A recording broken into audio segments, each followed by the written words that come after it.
তাদের এখন পড়াশোনা করতে হবে, এটা ইংরেজি হচ্ছে they have to study now.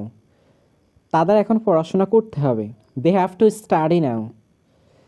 আজকের ভিডিওতে আমরা দে প্লাস হ্যাভ টু দিয়ে বাক্য তৈরি করা শিখব। So without any delay let's start today's video.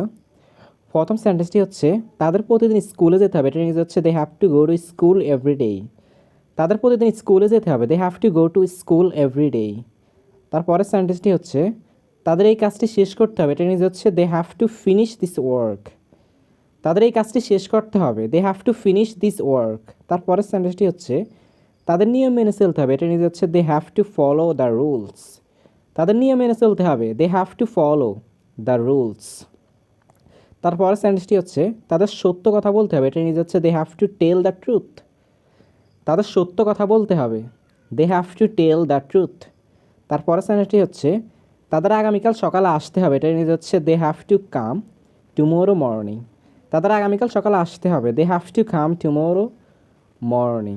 তারপরের সেন্টেন্সটি হচ্ছে তাকে সাহায্য করতে হবে, এটা হচ্ছে they have to help him. তাকে সাহায্য করতে হবে, দে হ্যাভ টু হেল্প হিম।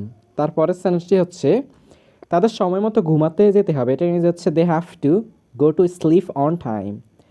তাদের সময় মতো ঘুমাতে যেতে হবে, এটা হচ্ছে they have to go to sleep on time. Thank you so much for watching today's video. I really appreciate you watch my video. Thank you.